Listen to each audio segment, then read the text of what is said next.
Сәлеметсіздер ме, құрметті балалар. Бүгін біз сіздермен қарайтын тақырыбымыз сырымда тұлы бастаған көтеріліс. Яғни, жалпы біз мұның алдында сіздермен Пугачев бастаған шаруалар көтерілісін қарап едік қой, Пугачев. Соны еске түсіретін болсақ, бұл Пугачев бастаған шаруалар көтерілісіне бізде кіші жүз қатысты қазақтардан және орта жүз қатысты. Енді бұл жалпы сырымда тұлы бастаған көтеріліс бұл кіші жүздің ішінде болған көтерілістің бірі. Яғни мынау Ресей жерінде болатын болса, бұл кіші жүзінде 1783 және де 1797 жылдар аралығында, яғни 14 жылға созылған көтерілістердің бірі бұл сырымда тұлы бастаған көтеріліс екен. Енді сырымда тұлына келетін болсақ, бұл кісі Байбақты деген рудан шыққан көтеріліс басшысы. Себептері хандық биліктің әлсіреуі, яғни жалпы хандардың Ресейді тыңдап қазақ жеріне озбырлық көрсетілуінің себебінен болған көтерілістердің бірі. Және де жайық казак әскерлерінің зорлығының күшеюі. Қазақ десе біз өзіміздің қазақ десе орыстар туралы ойласақ болады. Бұл сырымда тұлы бастаған көтерілісінде негізгі жалпы қозғаушы күші ол шаруалар болған екен. Енді бұл кезеңдердегі Орынбор өлкесінің жалпы бастығы Игельстром болған, яғни бүкіл нәрсе осы Игельстромның айтуы бойынша жалпы жұмыс жасап отырды. Енді қараңыздар, бізде Әбілхайырдан кейін баласы Нұралы билікке келді деп айттық қой. Нұралы 1786 жылы Уфаға жер аударылды. Уфаға жер аударылды.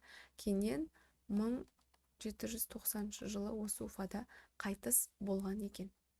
Осы Нұралының озбырлығы бар, жаңағы Ресейді тыңдап отырған, осы себептен де сырымда тұлы бастаған көтеріліс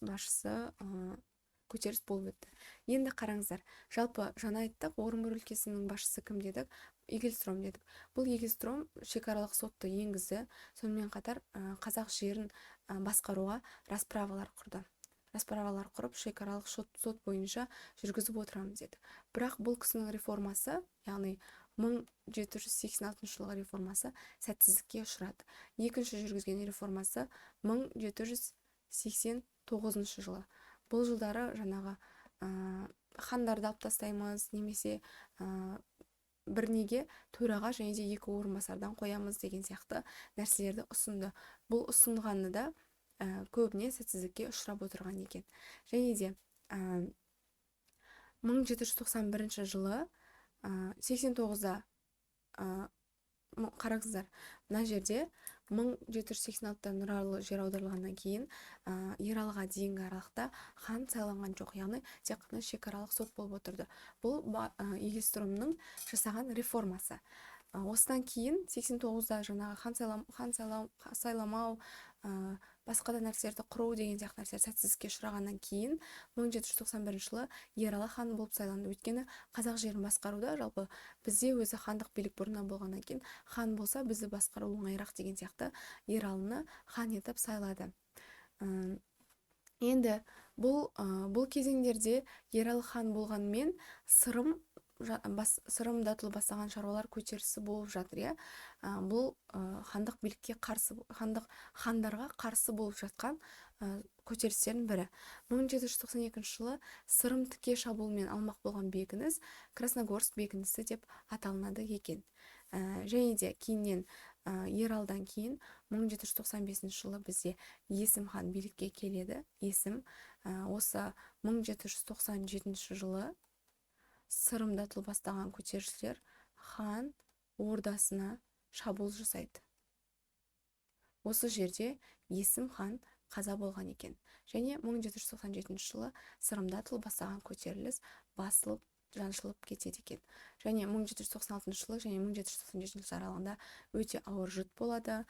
Және де 1797 жылы Есімнің орнына Айшуақ хан болып сайланады. Бұл бізде кіші жүзде екен. Енді 1797 жылы Сырымда тұлын Қаратай сұлтан қудалады. Қудалағаннан кейін, соғыс біткеннен кейін, яғни көтеріліс біткеннен кейін 1802 жылы Хиуа хандығында Хиуа хандығына жер аударылып кеткен Сырым датұлы сол жерде қаза болды. Енді сонша 14 жыл бойы созылған бұл соғыстың, біз көтерілістің қандай бір пайдасы болды дегенге келетін болсақ, 1801 жылы 11 наурызда жайықтың оң жағалауына өтуіне рұқсат берді.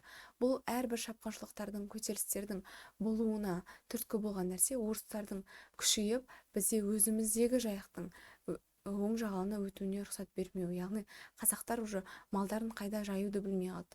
Сол үшін де олар, шаруалар көтеріле бастады, иә. Сол үшін 1801-де нәтижесінде жайықтың оң жағалауына өтуге рұқсат беріп, осындай бір пайдасын тигізген екен.